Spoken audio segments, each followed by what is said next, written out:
La guerre en Ukraine a provoqué une crise de l'énergie. La question de notre souveraineté énergétique est posée. Les regards se tournent vers le monde agricole, capable de produire du biogaz.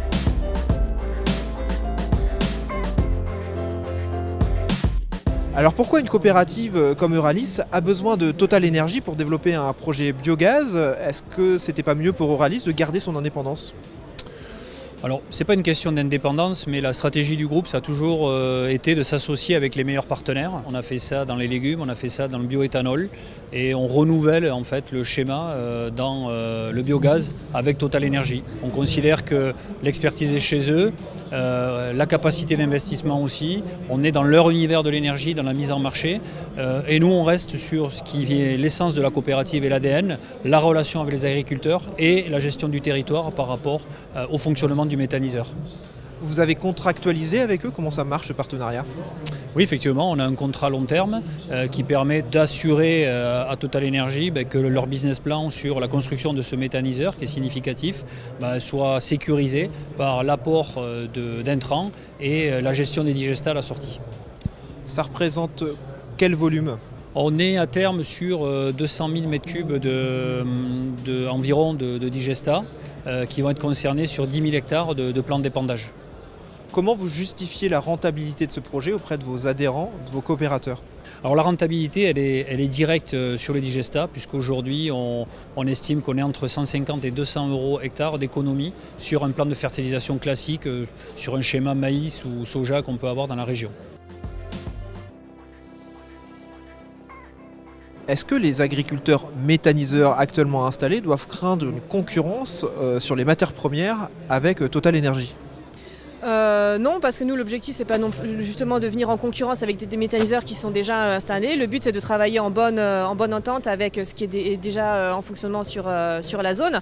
Après, il ne faut pas oublier qu'un méthaniseur, c'est une économie circulaire, mais locale. On ne va pas s'amuser à aller chercher des déchets à 500 km à la ronde. Donc, on est quand même sur un rayon assez restreint. Et en général, on n'a pas des méthaniseurs qui sont voisins tous les 10 km. Donc, la concurrence au niveau des intrants reste assez limité puisqu'on est vraiment sur des gisements locaux. Aujourd'hui, quelle est votre production de biogaz, avec combien d'unités et quelles sont les perspectives de développement? Alors à ce jour, nous avons 8 unités de méthanisation qui sont en exploitation sur tout le territoire national. Et les objectifs de développement de Total Energy Biogaz sur le territoire français, c'est d'atteindre d'ici 2030 une production de biogaz de l'ordre de 5 TWh. Ça représenterait à peu près une soixantaine d'unités de méthanisation.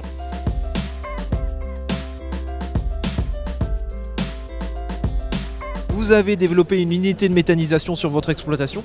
Qu'est-ce que ça a changé sur votre ferme, notamment en termes de plan d'assolement?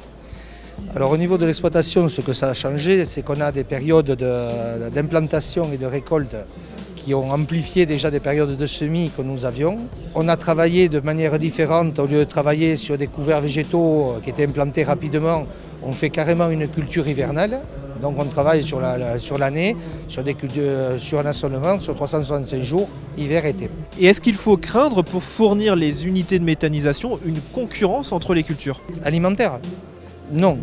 Pour moi, si la réglementation aujourd'hui est respectée, les cultures estivales, que ce soit le maïs, que ce soit les tournesols, ces cultures se font toujours.